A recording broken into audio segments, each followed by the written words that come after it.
দর্শক আমন্ত্রণ জানাচ্ছি টিবিএন 24 নিউজ নেটওয়ার্কের নিয়মিত আয়োজন টিবিএন অ্যানালাইসিস অনুষ্ঠানে আপনাদের সাথে আছি আমি ইহসান জুয়েল। আমরা জানি যে প্রেসিডেন্ট ডোনাল্ড ট্রাম্প 20 জানুয়ারি হোয়াইট হাউসে দায়িত্ব গ্রহণের পর থেকে পুরো দেশব্যাপী ব্যাপক ধরপাকড় চলছে। মূলত অবৈধ অভিবাসীদের ধরপাকড়ের কথা বলা হলেও নানা সময় এমন খবরও পাওয়া যাচ্ছে যারা দোষী নন, কোনোরকম ক্রিমিনাল রেকর্ডের সঙ্গে যুক্ত নন, তারাও কিন্তু এই ধরপাকড়ের শিকার হচ্ছেন। তবে এটি কতটা আসলে ধরপাকড় হচ্ছে, কতটা প্রোপাগান্ডা হচ্ছে, সেটি নিয়েও কিন্তু একটা তুলনামূলক চিত্র আপনাদের জানাতে চাই। শুরুতে আমরা হয়তো ছবিতে দেখতে পাবো যে বাইডেন প্রশাসন 2024 সালে প্রতিদিন যে হারে ধরপাকড় করেছেন সেটির সঙ্গে যদি আমরা ট্রাম্প প্রশাসনের বর্তমান দিনগুলোকে তুলনা করি তাহলে আমরা দেখব যে বাইডেন প্রশাসন প্রতিদিন এর আগে গ্রেপ্তার করতেন 759 জন করে এবং সেখান থেকে রিমুভাল করতেন 742 জনকে। কিন্তু ট্রাম্প প্রশাসন 3 মে পর্যন্ত আমাদের হাতে যে ডেটা আছে, ট্র্যাক ইমিগ্রেশনের সূত্রে আমরা জানতে পেরেছি ট্রাম্প প্রশাসন গ্রেপ্তার করছে প্রতিদিন 778 জন করে এবং রিমুভাল করছে 737 জন করে। এবং যদি টোটাল সংখ্যাটা আমরা দেখি যে এখন পর্যন্ত, পরবর্তীতে স্লাইডে আমরা দেখব যে বাইডেন প্রশাসন 2024 সালে গ্রেপ্তার করেছিল 277,913 জনকে, আর ট্রাম্প প্রশাসন মাত্র 5 মাসের মধ্যেই এর মধ্যে গ্রেপ্তার করেছে 151,000। অর্থাৎ ব্যাপক হারে গ্রেপ্তার চলছে, রিমুভাল চলছে এবং এই প্রক্রিয়াগুলো হচ্ছে কোনো সময় আইনি কাঠামোর মধ্যে, কোনো সময় আইনি কাঠামোর বাইরে গিয়ে। কারণ ওয়াশিংটন পোস্ট গতকালকে যে সংবাদটি প্রচার করেছে সেখানে তারা বলছে যে আইসির কাছে একটা নতুন নির্দেশনা গিয়েছে। এই ধরনের একটা নথি তারা সংগ্রহ করেছে যেখানে বলা হচ্ছে কেউ একজন যখন অভিবাসী হিসেবে তিনি আদালতে শুনানিতে যান, আদালত যদি বিচারক তার এই আবেদনটি খারিজ করে দেন, অর্থাৎ তাকে ডিপোর্টেশনের অর্ডার দেওয়া হয়, তবে তিনি নতুন করে যাতে আবেদন করতে না পারেন সেজন্য মাস্ক পরে আইএসের কর্মকর্তারা সেখানে থাকছেন এবং তখনই তাকে গ্রেপ্তার করা হচ্ছে। বিশেষ করে যারা 2 বছরের কম সময় ধরে আমেরিকায় অবস্থান করছেন তারা এই বিষয়টির বেশি শিকার হচ্ছেন। এবং এই বিষয়ে আমরা একটা ছোট্ট করে নিউজ দেখে আসতে চাই, তারপর আমরা আলোচনায় ফিরছি। চলতি সপ্তাহে দেশের বিভিন্ন শহরে অভিবাসন আদালতের শুনানিতে অংশ নেওয়ার পরে ফেডারেল অভিবাসন কর্মকর্তারা কয়েক ডজন অভিবাসীকে গ্রেফতার করেছেন। আইনজীবীরা জানিয়েছেন অভিযানগুলো এমন ব্যক্তিদের লক্ষ্য করে চালানো হয়েছে যারা 2 বছরের কম সময় ধরে আমেরিকায় বসবাস করছেন। পরিবারের সদস্য, আইনজীবী এবং সংবাদ প্রতিবেদন অনুযায়ী US Immigration and Customs Enforcement ICE কর্মকর্তারা New York City, Phoenix, Los Angeles এবং সিয়াটলের আদালত ভবন থেকে এসব অভিবাসীদের আটক করেছেন। আটক হওয়া অভিবাসীদের পরিবারের সদস্য এবং আইনজীবীরা জানান বেশ কিছু ক্ষেত্রে গ্রেপ্তারের আগে বিচারকরা মামলা খারিজ করে দিয়েছিলেন। সম্প্রতি প্রেসিডেন্ট ডোনাল্ড ট্রাম্প অভিযোগ করেছেন আদালত এবং বিদ্যমান আইন তার অবৈধ অভিবাসী বিতরণ প্রচেষ্টাকে ধীর করে দিয়েছে। চলতি বছরের শুরুতে জারি করা আইসের নির্দেশিকায় বলা হয়েছিল যদি কোনো অভিবাসী সক্রিয়ভাবে আশ্রয় প্রার্থনা না করে থাকেন তবে তাদের দ্রুত দেশ থেকে বিতরণের ব্যবস্থা করতে হবে। অভিবাসন বিশেষজ্ঞরা বলছেন ট্রাম্পের অভিবাসন নীতিগুলি তার প্রশাসনের কঠোর অবস্থানের প্রমাণ করে, তবে এই পদক্ষেপগুলি মানবাধিকার এবং ন্যায় বিচারের পক্ষে যায় কিনা তা নিয়ে প্রশ্ন তৈরি হয়েছে। এসব নীতির বাস্তবায়ন ভবিষ্যতে দেশের অভিবাসন ব্যবস্থায় দীর্ঘস্থায়ী নেতিবাচক প্রভাব ফেলবে বলেও সতর্ক করেছেন বিশেষজ্ঞরা। এদিকে ট্রাম্প প্রশাসনকে একজন সমকামী গুয়েতেমালান ব্যক্তিকে দেশে প্রত্যাবর্তনের সুযোগ করে দেওয়ার নির্দেশ দিয়েছেন একজন ফেডারেল বিচারক। ওই ব্যক্তি জানিয়েছিলেন যে তিনি মেক্সিকোতে নির্যাতিত হওয়ার আশঙ্কায় রয়েছেন। এরপরও তাকে সেখানে নির্বাচিত করা হয়েছিল এবং কর্মকর্তারা তার মামলায় একটি ত্রুটির কথা স্বীকার করার পরই এই নির্দেশনা দেওয়া হয়েছে। অর্থাৎ পুরো বিষয়টি আইনি এবং এই আইনি বিষয়গুলো নিয়ে কথা বলতে আমরা আজকে স্টুডিওতে আমন্ত্রণ জানিয়েছি মাস্টার অফ লজ এবং কমিউনিটি লিডার মোহাম্মদ এন মজুমদারকে। মোহাম্মদ এন মজুমদার, আপনাকে স্বাগত জানাচ্ছি টিভি অ্যানালাইসিসে, সুন্দর উপস্থাপনার জন্য।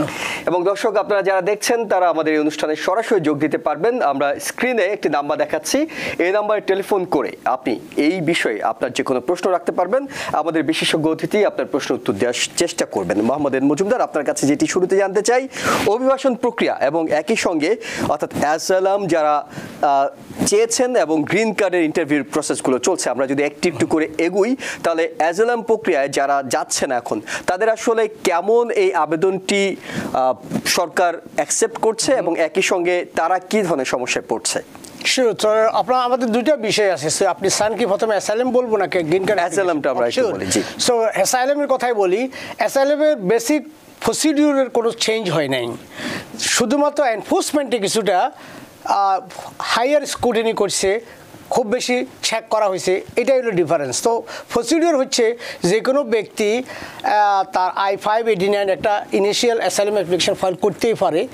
ফাইল করার পরে যদি এটা 180 দিনের বেশি পেন্ডিং থাকে, 180 দিনের মাথায় উক্ত আবেদনকারী ওয়ার্ক পারমিটের জন্য আবেদন করতে পারে।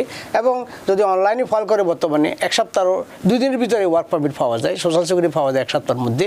এরপরে প্রসিডিওর হচ্ছে অ্যাসাইলাম অফিসে ডাকা হয়। অ্যাসাইলাম অফিসে যখন ডাকা হয়, একটা রুল আছে, যদি অ্যাসাইলাম অফিসার মনে করে যে আপনার আবেদনটি সম্পূর্ণ ভুয়া, মিথ্যা, বানোয়াট, ফ্রডুলেন্ট, প্রিভিলেজ, তাহলে দেখেন আউটরাইট দেখেন deny it and even can arrest you right there. But এই ধরনের ঘটনা ভেরি রেয়ার, এই ধরনের এনফোর্সমেন্ট হয় না বললেই চলে। যদি এরকম লেখা থাকে, ফর্মে লেখা থাকে জমি যদি সম্পূর্ণ মিথ্যা, ভুয়া, বানোয়াট দাও, তোমার বিরুদ্ধে প্রসিডিং হইতে পারে। আচ্ছা, বেশিরভাগ ক্ষেত্রে সেটা হয় না। তারা শোনার পরে যদি আবেদন গৃহীত না হয়, তাকে ডিনাই করা হয় না অ্যাসাইলাম ফিল্ড অফিসে, তাকে কোর্টে দেওয়া হয়। কোর্টে যখন দেওয়া হয়, কোর্টে শুনানির পরে যদি অ্যাসাইলাম জাজ অ্যাকসেপ্ট করতে পারে বা ডিনাইও করতে পারে। তবে একটু আগে যে রিপোর্ট আমরা যেটা দেখলাম, ডিও প্রসেসের একটা এক্সেপশন আছে।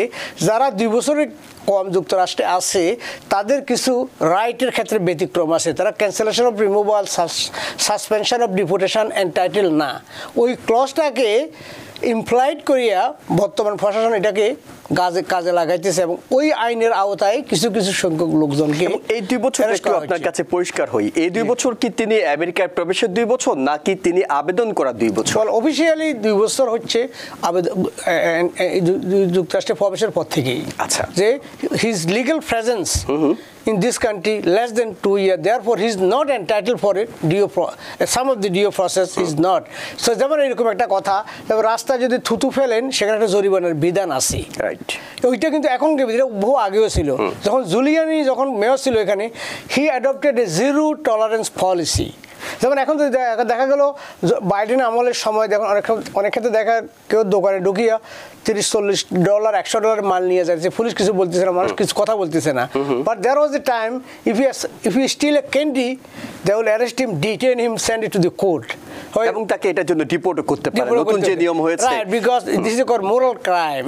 মোরাল টাইপের, যেমন কিছু যেমন আপনি ভাড়া না দিয়ে ঢুকে গেলেন, এটা it's not a big deal. দেখা গেলো যে যখন বাইডেনের আমলে, ট্রাম্প আসার আগে, আমি পার্সোনালি ইন্টারোগেশন করতেছিলাম বাস যাত্রীদেরকে যে তুমি by can I ask you a question, did you pay, how many people you think did not pay? He say almost nobody pay. But right now কিন্তু পিপল পেইং। সো ল এটা depend করে how law is there. There are administration, অনেক সময় administration বা mayor আসে, ওই লটাকে enforce করে না, লটা বইতে থাকে, আইনের শিথিলতা থাকে, ইগনোর করা থাকে প্রয়োগ, যেটি এখন ট্রাম্প প্রশাসন করছে, বেশি করছে। অনেকের ধারণা ট্রাম্প করছে না, এক্সিস্টিং ল ছিল, নতুন করে কোনো নিয়ম হয় না। এটাকে নতুন করে একটা আইন হওয়া অত্যন্ত কষ্ট, এত ইজি না। কিন্তু নতুন একটি আইন হয়েছে, সেটি হলো আপনি যদি ছোটখাটো কোনো চুরির ঘটনার সঙ্গে জড়িত থাকেন, র্যাঙ্ক অ্যান্ড রাইলি অ্যাক্ট, সেটা আইন হয়েছে, এটার কারণ এটার জন্য এটা জাস্টিফাই ছিল। যেমন ধর নিউ ইয়র্ক শহরে হোজে নামক এক ব্যক্তি, সে একটা ক্রাইম, 2টা ক্রাইম করছে। ওই 2টা ক্রাইম করার পরেও তাকে ছেড়ে দেওয়া হয়েছে। সে আবার জর্জিয়াতে গিয়া কলেজ স্টুডেন্টকে রেপ অ্যান্ড মার্ডার করছে। ট্রাম্প প্রশাসনের আর্গুমেন্ট হলো, ওই ব্যক্তিকে যদি তখনই ডিপোর্ট করা হইতো, তাহলে সে একে হত্যা করার সুযোগ পাইত না। এবং আজকে কথা প্রসঙ্গে বলি, ট্রাম্প অ্যাডমিনিস্ট্রেশন অর্থাৎ প্রেসিডেন্ট ট্রাম্প জয়ী হওয়ার জন্য কয়েকটি কারণের মধ্যে নাম্বার 1 কারণ ছিল র্যাক অ্যান্ড রাইলি অ্যাক্টের ঘটনা। ওই রাইলিকে নিয়ে সে সারা শহরে, সারা স্টেটগুলোতে ভ্রমণ করছে। এবং এই যে বর্ডারের শিথিলতা, হাজার হাজার লোক ঢুকছে, এদেরকে হোটেলে রাখা হয়েছে, এটাও আর একটা কারণ ছিল। ল এনফোর্সমেন্ট জিরোতে গিয়ে পড়ছিল, তখন অনেক লোক, শান্তিকামী মানুষ, তারা টলারেট করতে পারে না। যে দেখেন কিছুদিন আগে একটা খবর শুনছেন, পুলিশ অফিসারকে মারি ফেলছে, পুলিশ অফিসারকে চোখ উঠে ফেলছে। এবং পরশুদিন ব্রঙ্কসে পুলিশ অফিসারকে চরম আহত করা হয়েছে, তার গান ছিনতাই করে নিয়ে গেছে। এটাতে কিন্তু এখন ডেমোক্রেট বলেন, রিপাবলিকান বলেন, কঠোরপন্থী, শিথিলপন্থী, সবাই একমত যে law enforcement must be tight, this people has to be hang. কিন্তু এই তথ্যটা অনেক বেশি পরিষ্কার হওয়া দরকার কমিউনিটির জন্য, সেটি হলো যে ছোটখাটো চুরির মতো কোনো ঘটনা, এমনকি আপনি ফেসেও যেতে পারেন, ভুলে আপনি হয়তো কোনো গ্রোসারি থেকে কোনো দোকান থেকে একটি পণ্য নেওয়ার সময় আপনি শপলিফটিং এর সময় আপনি হয়তো বিল করতে ভুলে গিয়েছেন, অনেকগুলো করেছেন, একটি করেননি, কিন্তু এই ছোট অপরাধেও আপনার যেহেতু ডিপোর্ট হওয়ার মতো আশঙ্কা রয়েছে, তাই পরিষ্কার হওয়া দরকার বিষয়। শিওর। সো শপলিফটিং ইজ এটা ছোট অপরাধ, বাট ক্রাইমটাকে বিভিন্ন ভাগ করা হয়, যেটা মোরাল ক্রাইম, যেমন বেশ্যাবৃত্তি, চুরি, ভাড়া দিয়ে ঢুকি যাওয়া, এই তিনটা অপরাধের কথা বললাম, যদি এগুলো জরিমানার মাত্রা খুবই কম, okay, but as classification of offence, যেমন কেউ মারলে এটা অ্যাগ্রেভেটেড ক্রাইম, এটা একটা অ্যাসল্ট, বাট যখন মোরাল টার্পিচিউড হয় সেটা ইমিগ্রেশন লতে স্ট্যাচুগুলো ভাগ করা আছে। সো এই ধরনের ক্রাইমগুলো যেহেতু মোরাল ক্রাইম প্লাস এই ক্রাইমগুলা র্যাক অ্যান্ড রাইলি সম্পত্তি আইনের সাথে তারা কিছুটা নেক্সাস রয়েছে। তো যদিও ওগুলো স্টেট ক্রাইম, তারা এটাকে আবার স্টেট সমূহকে বাধ্য করানো হচ্ছে তারা যেটা ফেডারেল গভর্নমেন্টকে রিপোর্ট করে। আবার যারা রিপোর্ট করবে না, ট্রাম্প বলছে তোমাকে আমি বাজেট দেবো না সেফটি অ্যান্ড সিকিউরিটির প্রশ্নে। So there is so much thing going on. তো মূল বার্তা যেটা আপনি চাইছেন কমিউনিটির প্রতি, stay away from the shoplifting. বাসে উঠবেন, ফসে দিয়ে উঠবেন। আমি আনফর্চুনেটলি আমি বহু লোকের পাই ভিজিটে আসছে, কিন্তু সে এখানে আবার শপলিফটিং করছে, ভিজিট আসছে, সে আবার ভাড়া না দিয়ে উঠছে। দ্যাটস রং। অর্থাৎ এই লোকগুলো কিন্তু আবার কিন্তু গরিব লোকও না, এরা রিচ পিপল, পকেটে $1000 আছে, কিন্তু ওখানে $1 বাঁচানোর জন্য ভাড়া দিচ্ছেন না। That should be stop. So এই কাজটি থেকে নিঃসন্দেহে কমিউনিটি এবং যারা শুনছেন দর্শকরা, তারা সতর্ক থাকবেন যাতে এই ছোট্ট একটা মানে পচা শামুকে পা কাটার মতো অনেকটা অবস্থা যাতে আপনাদের না হয়। আমরা যে বিষয়টি নিয়ে কথা বলছিলাম, অনেকে আছেন এখন হয়তো তিনি অ্যাজাইলাম অ্যাপ্লাই করেছেন, তার শুনানির জন্য তাকে ডেকেছে, কিন্তু তিনি ভয়ে আতঙ্কে যাচ্ছেন না, কোনো না কোনোভাবে সেটি পিছানোর চেষ্টা করছেন, অ্যাটর্নির কাছে যাচ্ছেন, বলছেন যে আমার এটা কি এই মুহূর্তে যদি আমি যাই তাহলে কি নেগেটিভ হওয়ার আশঙ্কা আছে কিনা, আমাকে ধরপাকড়ের আশঙ্কা আছে কিনা, আমি একটু পিছিয়ে দিতে পারি কিনা, না কৌশলে করছেন। আসলে কি এটা দরকার আছে নাকি বাস্তব চিত্রটা? সে এই বিষয়টা অত্যন্ত স্পর্শকাতর, এটা কেস বাই কেস। অনেকে যেমন আমি বললি একটু আগে কথা বলতেছিলাম, যদি আপনার ভ্যালিড ক্লেম থাকে, ভালো ক্লেম থাকে, যে স্টেটমেন্ট দিয়েছেন, এই স্টেটমেন্টের সপক্ষে ভালো যুক্তিতর্ক আছে, ভালো প্রমাণ আছে, যেমন আপনি বলছেন যে আপনি নির্যাতিত, লাঞ্ছিত, নিগৃহীত হয়ে স্বদেশ ত্যাগ করছেন এবং লাঞ্ছনা সপক্ষে আপনার একটা ফিক্সার আছে, লাঞ্ছনার সপক্ষে গায়ে একটা দাগ আছে, একটা হসপিটাল রেকর্ড আছে, দ্যাট ভেরি সিরিয়াস রেকর্ড। এই সমস্ত কেস ইজিলি অ্যাপ্রুভ হয়। যদি এই ধরনের কোনো না থাকে, সম্পূর্ণ বোগাস, মিথ্যা, আপনি নিজে জানেন আপনার এটা সত্যটা কিনা, এবার আপনার অ্যাটর্নির সাথে কথা পরামর্শ করে নেবেন যে আপনি রিস্ক নেবেন কিনা, নাকি টাইম চাইবেন। আর আমরা এখানে উন্মুক্ত ভাষায় বলতে পারি না, কোর্টে না যাইয়েন না আপনি, এটা বলা কিন্তু অবস্ট্রাকশন অফ জাস্টিস, আইনের অবমাননা।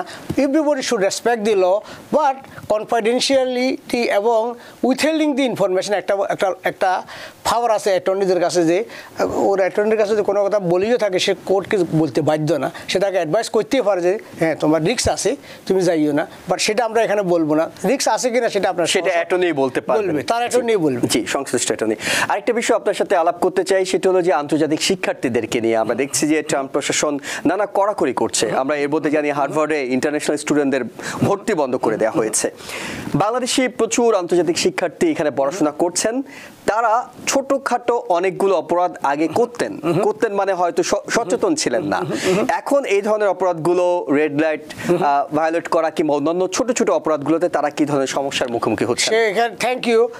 তা দে শুড, লাইক একটু আগে যেটা বললাম, they should not drive without licence. এবং বিভিন্ন লং ড্রাইভে যাওয়া ভালো না। অনেক সময় অনেক 11 মাইল 11 ঘন্টা 12 ঘন্টা 24 ঘন্টা গাড়ি চালাচ্ছেন, অ্যাক্সিডেন্ট হইতে পারে। তো অ্যাক্সিডেন্ট হইতে গিয়ে আরেকটা থেকে আরেকটা সমস্যা হইতে পারে।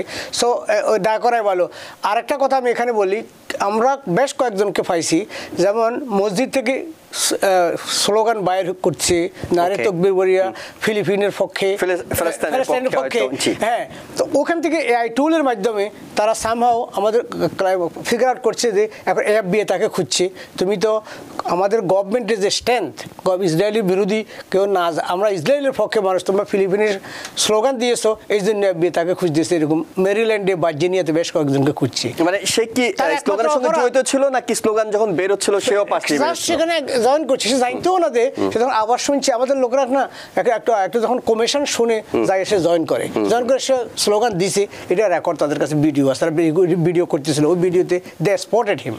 ওকে, তার মানে এটাও সতর্ক থাকতে হবে, যেখানে এই ধরনের সভা সমাবেশ র্যালি হচ্ছে আপনি সেখান থেকে নিজেকে দূরে রাখার চেষ্টা করবেন। এখন আমি একটা বলি, একটা দেশ বলা হয়েছে যে কোনো একটা রাষ্ট্রে একটা নিষিদ্ধ দলকে কার্যক্রম নিষিদ্ধ ঘোষণা করা হয়েছে। আমরা এটা রাইট করছি কি রং করছি সেটা আমি বলবো না, নৈতিক জায়গা বলছেন, আমরা আইনি কথা বলছি। আইনি কথা বলছি। এখন তার উচিত হবে সেখানে ওই দলের হইয়া কোনো একটা পজিশন বাইর করা, সেটা স্পেশালি যদি আপনি ইলিগাল লোক হয়ে থাকেন বা অ্যাসাইলাম পেন্ডিং থাকে, যারা সিটিজেন আছে দ্যাটস ডিফারেন্ট। তো আপনি ইন্টারন্যাশনাল স্টুডেন্ট হয়ে আপনি স্টুডেন্ট হয়ে থাকেন বা আপনার কার্ড হয় নাই, সো আপনি নিজের সীমাবদ্ধতা আপনি নিজে জানেন, আমি আর আপনি এখন বলার কোনো দরকার নেই। সো আপনার যদি কোনো এই ধরনের দুর্বলতা থেকে থাকে, ইটস বেটার আপনি go to school, eat some food, sleep and pray to your lord. Don't go to fight, don't go to fighting, don't go to bar, drink something, or go to জনসভা গিয়ে বক্তব্য দিলেন, দরকার তো নাই।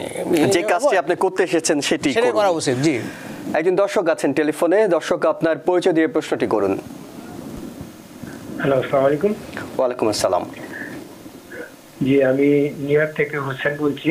জি, আমার F4 ক্যাটাগরিতে আমার মাধ্যমে আমার ভাই ভিসা অ্যাপ্রুভ হয়েছে। তো ওনার DS-260 আমি পোর্ট অফ এন্ট্রি নিউ ইয়র্কে দিয়েছিলাম। এখন যদি ওনাকে আমি অন্য স্টেটে পোর্ট অফ এন্ট্রি করাই, তাহলে কি ইমিগ্রেশনে কোনো প্রবলেম করতে পারে? ওকে, সো আনসার ইজ আমার এই 35 বছরে আমি এটা প্রবলেম দেখি না। যেমন আপনি বলছেন যে DS-260 অর্থাৎ হলো ভিসা অ্যাপ্লিকেশন বলছেন যে কোন ফোর্টে নামবেন, পরবর্তী টিকিট আপনি ফান নাই বা সেখানে নিউ ইয়র্কের পরিবর্তে নিউ জার্সিতে নামছেন, এটা কোনো প্রবলেম না। ইভেন কি বিমানও অনেক সময় দেখা যায় নামার কথা JFKতে, কিন্তু তারা JFKতে নামার সুযোগ পায় না, বৃষ্টি হইতেছে, তারা এটাকে নিউ জার্সি নিয়ে গেছে, সেটা বিমানের সমস্যা। সুতরাং আমি মনে করি এটা কোনো সমস্যা না হওয়ার কথা।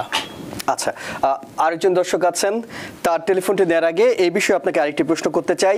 যাদের ফ্যামিলি ভিসা অ্যাপ্রুভ হয়েছে, হয়তো তারা আটলান্টাতে থাকেন, তারা মনে করছেন যে তারা অ্যাপ্লাই করার সময় ঠিকানাটা সেখানকার ব্যবহার করছেন, কিন্তু এখন তিনি নিউ ইয়র্ক নামতে চান এবং নিউ ইয়র্ক নেমে তিনি আসলে তার সোশ্যাল সিকিউরিটি নাম্বারটা আটলান্টা থেকে নেবেন, পরবর্তীতে তিনি আটলান্টা যাবেন এবং পরবর্তীতে তিনি আবার নিউ ইয়র্কে শিফট করবেন, সেই সুযোগটা কি আছে? অফকোর্স, শুনেন, যখন ইন্টারন্যাশনাল যাত্রী নামার আগে একটা I-94 দেওয়া হয়, একটা ফর্ম দেওয়া হয়, ওই ফর্মে বলা হয় যে তোমার ডেস্টিনেশন। যদিও আগে আপনি এই যে ভদ্রলোক আগে বললেন যে আগে দিয়েছিলেন, বলতে পারবেন না যে আমি তো আগে দিয়েছি, এখন জিজ্ঞাসা করো কেন? কারণ মানুষের মন মানসিকতা চেঞ্জ হয়, সিচুয়েশন চেঞ্জ হয়। সুতরাং I-94 যখন আপনি ফিল আপ করবে, অটোমেটিকলি সিস্টেম ক্যাচ আপ করবে আপনি কোথায় গেছেন। ওই উদ্দেশ্য হলো ওইটাই।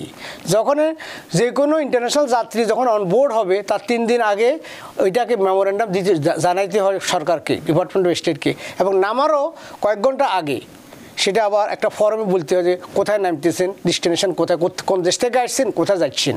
সুতরাং government have a record, A should be. তবে অনেক সময় যখন মেল জেনারেট করে ক্লার্করা ভুল করিয়া ওই আগের জায়গায় পাঠায়, যদিও সে ফর্মেটটি ভিন্ন ছিল, সেই জন্য আগের অ্যাড্রেসটা immigration most of the time তারা আপডেট করে না, আগের অ্যাড্রেসেই ডকুমেন্ট পাঠায়। সো এই ক্ষেত্রে যদি সম্ভব হয় একই জায়গায় ব্যবহার করাটা ভালো। যদি কোনো সমস্যা হয় তবে সেক্ষেত্রে আমাদের আইনজ্ঞ বলছেন যে কোনো সমস্যা হওয়ার কথা নয়। আরেকজন দর্শক আছেন টেলিফোনে, আপনার প্রশ্নটিও নিতে চাই। হ্যালো, আসসালামু আলাইকুম। ওয়ালাইকুম আসসালাম। আমি মাহমুদ বলছিলাম জামাইকা থেকে।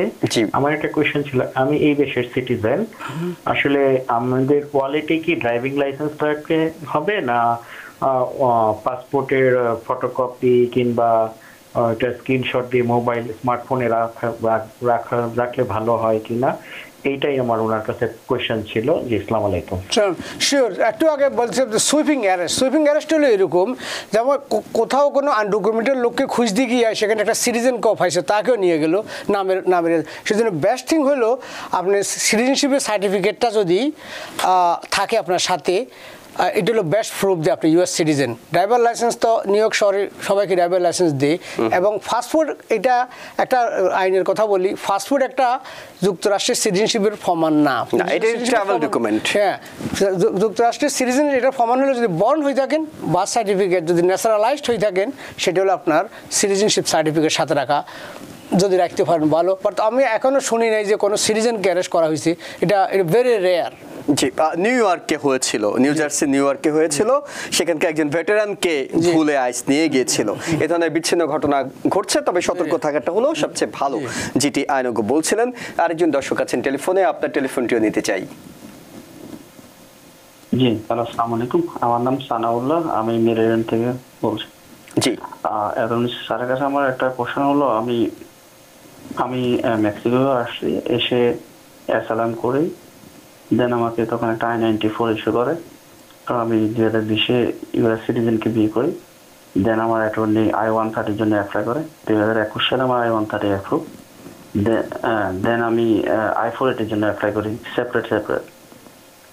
তো I-485 ইন্টারভিউ হয় 2023 সালে।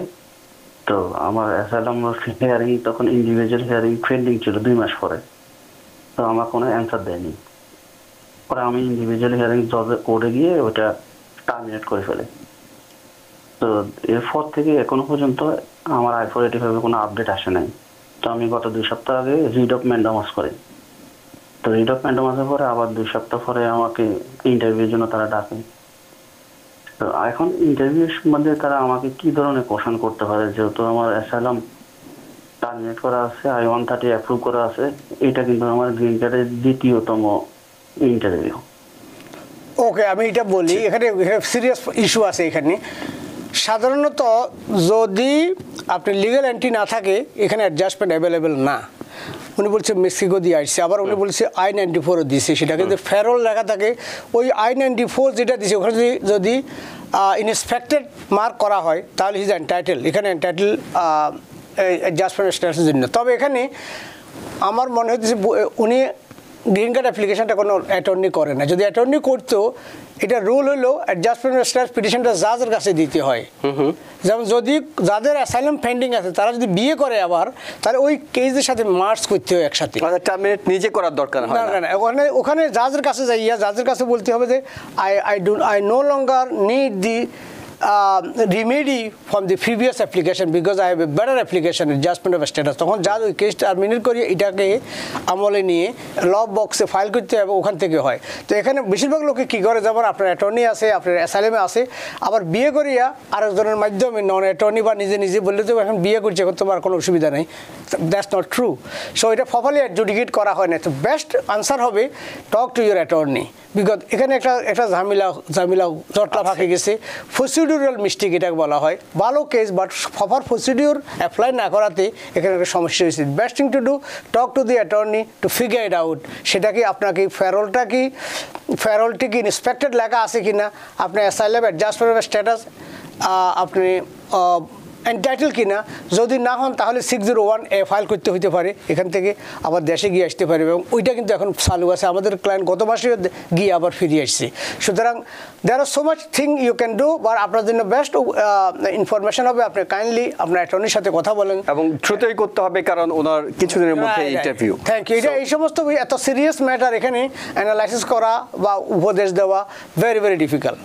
জি, আপনার সংশ্লিষ্ট অ্যাটর্নির সঙ্গে কথা বললেই হয়তো তিনি আপনার এই সমস্যাগুলোর আইনি সমাধান বলতে পারবেন। আমরা আরো একটি টেলিফোন নিতে চাই, দর্শক আছেন টেলিফোনে, আপনার প্রশ্নটি করুন। জি, আসসালামু আলাইকুম। আমার প্রশ্নটা হলো স্যারের কাছে। যে স্যার, আমি 2023 সালের জুন মাসের 13 তারিখে আমি অ্যাসাইলাম উইন হয়েছি।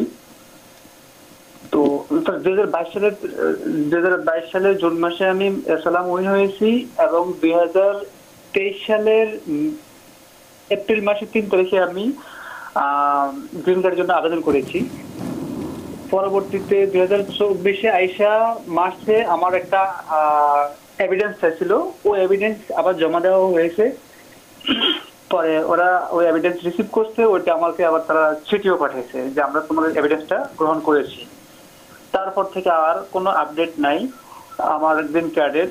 তো এখন আমার কি করা, বা মেনটেনেন্স করলে কত মাস পরে করা যায়?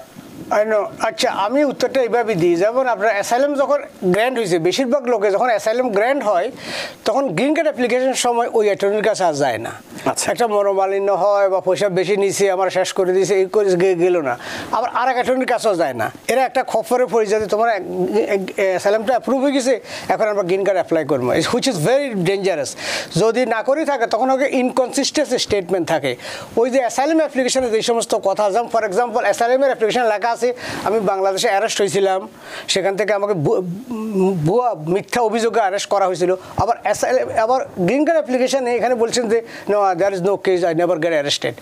তখন দ্যাট ফিগার এটার উত্তরে তারা আরএফি ইস্যু করে, ফার্দার ডকুমেন্টস চায়। সো এইটা হলো একটা ইস্যু। এখন বুঝতে হবে I-485 যেটা গ্রিন কার্ড অ্যাপ্লিকেশন করছিল অ্যাসাইলাম অ্যাপ্রুভালের পরে, সেটাকে কোনো লয়ার করছে কিনা। যদি লয়ার করে থাকে ওখানে গিয়ে দেখতে হবে যে ওই দুইটা অ্যাপ্লিকেশনের সাংঘর্ষিক কোনো তথ্য আছে কিনা। অ্যাগেন এটা কিন্তু ভেরি ভেরি সিরিয়াস ম্যাটার, আপনার লয়ারের সাথে কথা বলতে হবে। আর যদি I-485টা নন লয়ার করে থাকে, ইমিডিয়েটলি আপনার আগে লয়ারের কাছে যান। যদি ওনার কাছে না যাইতে চান, সিমিলার লেভেলে যারা অ্যাডজাস্টমেন্ট অফ স্ট্যাটাস বা অ্যাসাইলাম রিয়েলি করে তাদের সাথে কথা বলেন, আপনার সমাধানটা পাবেন। অর্থাৎ আপনার কাছে যদি দুটো আবেদন থাকে, আপনি যেটি অ্যাসাইলামের জন্য করেছেন এবং গ্রিন কার্ডের জন্য করেছেন, সেটিও আপনি মিলিয়ে শুরুতে দেখে নিতে পারেন যে দুটোর মধ্যে তথ্যগত কোনো সমস্যা আছে কিনা, অমিল আছে কিনা।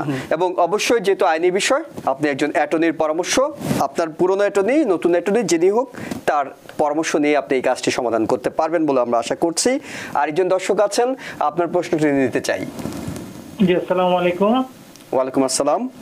জি, আমি অ্যাসাইলাম ক্লেম করার পরে 150 ডেজ এর পরে আমি ওয়ার্ক পারমিটটা অ্যাপ্লাই করি আর কি। এখন আমার জানার বিষয় হইল যে শুনলাম নাকি ওয়ার্ক পারমিট নাকি 6 মাসের জন্য দিবে যদি একটা বিল পাস হয়, যেটা হাউজে পাস হয়েছে আর কি ওইটা। এখন ওইটা যদি পাস হয় আর ওইটা পাস হওয়ার আগে যদি আমার ওয়ার্ক পারমিটটা চলে আসে, তাহলে কি আমারটা কি 5 বছর না ইউনিভার্সাল সবার জন্যই মানে 6 মাস করে দিবে? আপনি কবে করেছেন আবেদন কবে করেছেন? আমি আবেদন করেছি মে মাসের 2 তারিখ। এই মাসেই করেছেন? অলরাইট, মে মাসের 2 তারিখে যদি অনলাইনে করে এটা এতদিন চলে আসার কথা, 2 দিনে চলে আসে। আপনি কি অনলাইনে করেছেন? যদি ম্যানুয়ালি করে থাকেন তাহলে হঠাৎ এটা সময় লাগবে বেস্ট। তবে ওনার সেকেন্ড কোশ্চেন হলো ওটা কি 6 মাসের জন্য দিবে নাকি 5 বছর? মোস্ট লাইকলি 5 বছরের জন্যই দিবে, কারণ এখন পর্যন্ত 6 মাসের কোনো বিল পাস হয়নি। হয় না, অনলি প্রপোজাল অনলি। সো ওই বিল পাস হওয়ার আগ পর্যন্ত যাদের ইস্যু করা হবে তাদেরটা আগের নিয়মেই করা হবে। বিল পাসের পরে নতুন নিয়ম কার্যকর হতে পারে। সো আপনার দুশ্চিন্তার আপাতত কোনো কারণ আমরা দেখছি না। হলো যারা এখন ওয়ার্ক পারমিট অ্যাপ্লাই করছেন, do it online, so get it real quick. আর যখন ম্যানুয়ালি করা হয় আবার আরেকটা ডকুমেন্টস চাই, হয়তো ভুল একটা করছে, বেশিরভাগ ক্ষেত্রে পয়সা বাঁচানোর জন্য ওয়ার্ক পারমিট অ্যাপ্লিকেশনটা অনেকেই এখন তোমার কার্ড হয়ে গেছে, ওয়ার্ক পারমিট শুধু এক ফেজ, যেমন আপনার এলিজিবিলিটি কোডটা রং দিলেন, তখন এটা আবার 2-4 বছর লাগে যাবে, তো তখন আবার ফাইল করতে হয়। এই জন্য বেস্ট হবে গো to the same attorney or at least go to another attorney. Don't do it yourself, but do it online. Online is faster. Okay, আমরা ছোট্ট একটা বিরতি নিচ্ছি দর্শক। আপনাদের প্রশ্নের উত্তর নিয়ে আবারও ফিরবো, আমাদের সঙ্গে থাকুন। আবারও স্বাগত টিবিএন অ্যানালাইসিস অনুষ্ঠানে। দর্শক, আমরা জানি আপনাদের অসংখ্য প্রশ্ন আছে, অসংখ্য প্রশ্নের জন্য টেলিফোনে অপেক্ষা আছেন, আবার আমাদের সোশ্যাল মিডিয়ায় অনেকে প্রশ্ন করছেন। আমরা খুব দ্রুত স্বল্প সময়ে চেষ্টা করব আপনাদের এই প্রশ্নগুলোর উত্তর দেওয়ার, এবং প্রশ্নগুলোর উত্তর দিতে আমাদের স্টুডিওতে আছেন একজন আইন বিশেষজ্ঞ, master of laws Mohammad N Majumdar. তিনি আপনাদের প্রশ্ন উত্তর দিচ্ছেন, বাকি প্রশ্নগুলোর উত্তর দেবেন। আমি একটু সোশ্যাল মিডিয়া থেকে 2টি প্রশ্ন নিতে চাই। একজন বলছেন, আসসালামু আলাইকুম, মোহাম্মদ আল আমিন। আমার এক পরিচিত ভাই গত সপ্তাহে আমেরিকা আসছে, বর্ডার দিয়ে ধরা দেয় নাই, এখন কি সে কেস ফাইল করতে পারবে কি? দয়া করে জানাবেন। বর্ডার ক্রস করে আসছে, এখন পারবেন কি না? অ্যাবসলিউটলি, এখন এমন কোনো বিধিনিষেধ হয় নাই। নির্যাতিত, নিপীড়িত, ক্ষতিগ্রস্ত মানুষ এখানে আশ্রয় প্রার্থনা করতে পারবেন না, বাট আপনার ক্লেম যেন ভ্যালিড হয়। যেমন যে আবেদন করবেন সে আবেদনের সপক্ষে যেন সাক্ষ্য প্রমাণাদি থাকে, তথ্য থাকে। যেমন যদি বলেন যে আপনি অত্যাচারিত, ফিজিক্যালি অ্যাসল্ট হয়েছেন, সেখানে যেন মায়ের দাগ থাকে বা মেডিকেল ডকুমেন্ট যদি সাথে না থাকে সেটা অবটেইনেবল হয়। কারণ অনেক সময় দেখা যায় অ্যাপ্রুভাল, কন্ডিশনাল অ্যাপ্রুভ হয় অ্যাসাইলাম, তারা বলে যে ঠিক আছে তোমার এটা অ্যাপ্রুভ করলাম, but will do some research, documents দিয়ে করবেন। একজন দর্শক আছেন টেলিফোনে, আপনার প্রশ্নটি নিতে চাই। দর্শক, আপনি প্রশ্ন করুন। জি হ্যালো, আসসালামু আলাইকুম রহমতুল্লাহ। ওয়ালাইকুম আসসালাম ওয়া রাহমাতুল্লাহ, আমরা শুনতে পাচ্ছি। আমার নাম রহমান বলছিলাম আমি। জি যে আমি ওই ব্রুকলিনে থাকি। প্রশ্নটি আমি আসলে রিসেন্টলি জানুয়ারি মাসে 31 তারিখ আপনার ওয়ার্ক পারমিট গুলো রিনিউ করছিলাম। হ্যাঁ, তো আমার বাচ্চা আবার ওয়াইফের আসছে, কিন্তু আমারটা এখনো আসে না। এটা মানে এটা দেরি হচ্ছে এই আর কি। আর আপনার জানুয়ারি মাসের 21 তারিখ করেছিলেন? 31 তারিখ। 31 তারিখ, এবং সেটিকে অনলাইনে করেছিলেন? জি, এটা তো আমি আমার লয়ারের মাধ্যমে লয়ারকে ফি দিলাম $470 করে। সে টোটাল আমি $4000 ওনাকে দিতে, বুঝছেন? উনি আমাকে পেপার রিসিপ্টটা দিছে, কিন্তু ওদের গুলো আসছে, আমারটা শুধু আপনারটা এখনো আসেনি। এটা হয়তো আপনারটা মিসিং হয়েছে হয়তো, বা অ্যাপ্রুভ হইলো কিনা আপনার লয়ারের মাধ্যমে অনলাইনে সে জানতে পারবে আপনারটা অ্যাপ্রুভ হয়েছে। যদি অ্যাপ্রুভ হয়ে থাকে তাহলে এটা কার্ডটা গেল কোথায়, ফার্স্ট কাজ হবে এটা অ্যাপ্রুভ হয়েছে কিনা। আর যদি অ্যাপ্রুভ না হয়ে থাকে, কেন হয় না, কোনো RFE বা কোনো ফার্দার ডকুমেন্টস আছে কিনা ওনার সাথে, যেহেতু আপনার লয়ার আছে, ভেরি ইজি, ওনাকে বলেন যে আমার এটা অ্যাপ্রুভ হয়েছিল কিনা। আপনি তো অনলাইনে দেখতে পাবেন, যেহেতু অনলাইনে ফাইল করা হয়েছে। ওকে, ছোট্ট করে জানবো, বর্ডার ক্রস করে আসলে কি ফুড স্ট্যাম্প নিলে কোনো প্রবলেম হয়? বর্ডার ক্রস করে আসলে ফুড স্ট্যাম্প যদি আপনি কোয়ালিফাই করেন, বর্ডার ক্রস করে যিনি আসছেন ওনার জন্য কেউ ফুড স্ট্যাম্প পাবে না। তো ওনার সাথে যদি দুগ্ধপুষ্য বা 21 বছর নিচে বাচ্চা থাকে, ওদের জন্য দেওয়া হয়, এবং ওইটার জন্য এরকম কোনো বিধিনিষেধ আরোপ করা হয় নাই যে ডিপেন্ডেন্ট চাইল্ড থাকলে তাকে সে লিগেল হোক বা ইলিগেল হোক, বর্ডার ক্রস বা না করুক, তারা ফুড স্ট্যাম্প এন্টাইটেল। আরেকজন দর্শক কমেন্টস করেছেন ফেসবুকে, তিনি বলছেন যে গ্রিন কার্ড হোল্ডার থাকা অবস্থায় বেবি হলে, আমেরিকার বাইরে বেবি যদি হয়, পরে বাবা সিটিজেন হলে বেবির জন্য CRBA অ্যাপ্লিকেশন করা যায়? One fair, yes, the rule is one fair. সেটা রুল হলো এরকম, যেমন যিনি সিটিজেন স্পাউস, রাইট, যিনি সিটিজেন, তার বাচ্চা যদি যখন হয়েছে তখন ওই সময় যদি ওর ফাদার বা মাদার একজন সিটিজেন হয়ে থাকে, তখন তারা CRBA অ্যাপ্লিকেশন করতে পারবে। আর বাচ্চা হওয়ার পরে যদি আপনি সিটিজেন হন, তাহলে ইউ আর নট এন্টাইটেলড। তার মানে উনিও পারছেন না, কারণ তিনি বলছেন যে বাচ্চা হওয়ার পরে তিনি বাবা সিটিজেন হয়েছে। বাচ্চা হওয়ার আগে, because he has to be children of the US citizen. Okay, আরেকজন দর্শক আছেন টেলিফোনে, আপনার টেলিফোনটিও নিতে চাই। হ্যালো, আসসালামু আলাইকুম। ওয়ালাইকুম আসসালাম, প্রশ্নটি করুন। আমি আমার নাম বলতে চাচ্ছি না, আমার দুইটা কোশ্চেন আছে। জি।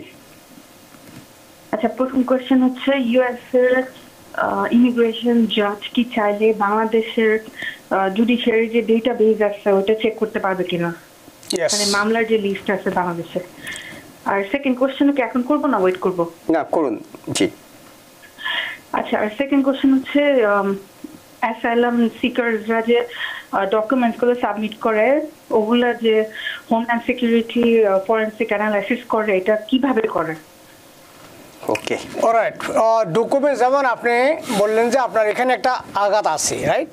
সো ওই আঘাতটা কি, যে বক্তব্য দিয়েছেন যে আমাকে হাতুড়ি দিয়ে মারছে এবং অত তারিখে মারছে, so there is a some mechanism, medical science আছে, এটা আঘাতের চিহ্নটা কতদিনের পুরানো এবং কিসের আঘাতে আঘাতপ্রাপ্ত হয়েছে, এটাকে এভলিউশন করাকে রিপোর্ট নেওয়াকে বলা হয় ফরেনসিক রিপোর্ট। আর আগের কোশ্চেনটা ছিল বাংলাদেশের জুডিশিয়ারিতে, যেমন বাংলাদেশে বলছেন যে আপনি ওই থানা ওই কোর্টে আমার জন্য একটা কেস ছিল, অনেক ক্ষেত্রে দেখা যায় অনেকে ওই কেস আসলে ছিল না, এরকম কেস একটা বানিয়ে জমা দিয়েছেন। সো এটা যদি তারা সন্দেহ হয় জাজের বা প্রসিকিউটর সরকারি উকিলের, ইয়েস, দেখেন আস্ক ফর দ্য রিপোর্ট। এবং ইভেন কি আমরা প্রত্যক্ষ করেছি, যাদের এখানে ফোন আছে, টেলিফোন আছে, যদি দেশে তারা ফোনে করতে পারে যে US এমবেসির স্পেসিফিক বিভাগ আছে যে তোমরা এখন, আমি ফোনে আছি, আমরা এখানে সেশনে আছি, আমরা 1 ঘন্টা থাকবো, এই 1 ঘন্টার মধ্যে তুমি ওই কোর্টে কল দিয়া জিজ্ঞাসা করে দেখতে পারো কিনা যে এই ধরনের কোনো মামলা নথিভুক্ত আছে কিনা ওই কোর্টে বা ওই থানায়।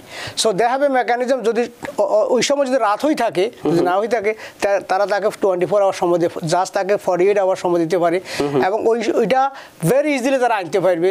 যখনই তারা, যেমন কোনো একটা থানা থেকে একটা রিপোর্ট নিতে হবে, যখন US এমবেসি ঢাকা বাংলাদেশের প্রত্যন্ত অঞ্চলে, যেমন ফেনী থানার একজন ওসিকে তলব করে বা জানতে চায়, তারা সব কাজ বাদ দিয়ে রিপোর্টটা দিয়ে দিবে।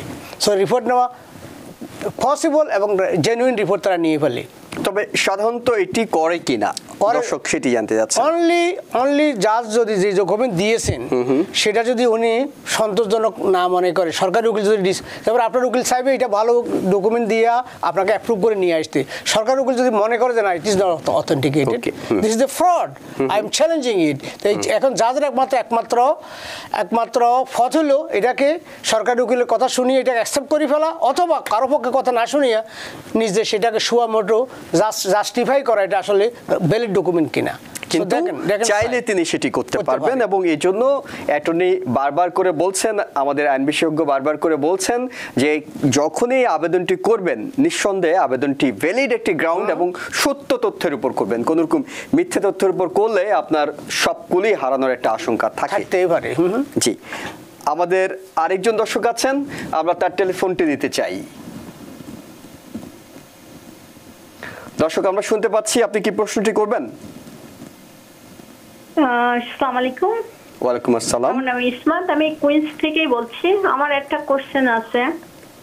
আমার ভাইয়ের জন্য আমি অ্যাপ্লাই করছিলাম, কিন্তু অ্যাপ্লাই করার পরে তার একটা বেবি হয়েছে। এই বেবিটাকে অ্যাড করব কি করে? আমি অনেক গাইডলাইন ঘাটছি, কিন্তু আমি এটা খুঁজে পাচ্ছি না।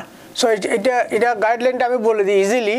আপনার একটা লিঙ্ক আছে এনবিসি, সাইন ইন করিয়া আপনাকে যাইতে হবে পাবলিক ইনকোয়ারি, সেখানে আক্স এনবিসি আক্স এনবিসি যখন একটা আপনাকে লিঙ্ক দিবে ফিজিশিয়ানের নাম, বেনিফিশিয়ারির নাম, এরপরে সেখানে একটা বক্স থাকবে, ওই বক্সে আপনি লিখবেন যে I applied for my brother, না he have additional child born on so and so date, here is the birth certificate. তাহলে ইটস ভেরি ইজি, তারা অ্যাড করবে এবং ইনভয়েস ক্রিয়েট করবে ওর জন্য সেপারেট। It's very easy. আর যদি আপনি করতে না পারেন, just go to a professional. It's very important, সামান্য পয়সা খরচ করিয়া you go to the professional, কারণ অনেকগুলো রিসার্চ করে আপনি পাবেন না, এবং ফাইলেও মেবি ইউ ডু ইট রং, তখন ইন্টারভিউতে গিয়া বলবো যে এটা ফাই নাই, তখন ইন্টারভিউ যখন একবার ফিসায় মেবি 1 year লেট হয়। 1 year লেট হওয়ার পর দেখা গেলো এখানে প্রাকৃতিক দুর্যোগ, হরতাল হয়েছে, দেন কারো আবার এজ আউট হয়ে যায়, সেই বাচ্চাটা আসতে পারে না। সুতরাং do it correctly, accurately, and do it by a professional. অসংখ্য ধন্যবাদ master of law Mohammad N Majumdar, আপনাকে আপনার মূল্যবান সময় এবং মতামতের জন্য। অসংখ্য দর্শক এখনও কমেন্টস করছিলেন ফেসবুকে, আমাদের কমেন্টসগুলো যেমন সুমনা রহমান, সুহানা শেখ, নাদিম মাহমুদ, আমরা হয়তো আপনাদের প্রশ্নগুলোর সময় স্বল্পতার জন্য এই মুহূর্তে উত্তর দিতে পারছি না বলে দুঃখিত। আমরা চেষ্টা করব পরবর্তী কোনো একটা শোতে আপনাদের প্রশ্নগুলোর উত্তর দেওয়ার। এবং দর্শক আপনারা যারা সঙ্গে ছিলেন এতক্ষণ আমাদের অনুষ্ঠানটি দেখছিলেন, সবাইকে ধন্যবাদ জানিয়ে শেষ করছি আজকের মতো। ভালো থাকবেন। TBN 24 টেলিভিশন দেখতে আজই কল করুন 7187776556। লগ ইন করুন www.totalcablebd.com। নিউ ইয়র্ক থেকে সম্প্রচারিত TBN 24 টেলিভিশন বিশ্বজুড়ে বাঙালির কণ্ঠস্বর।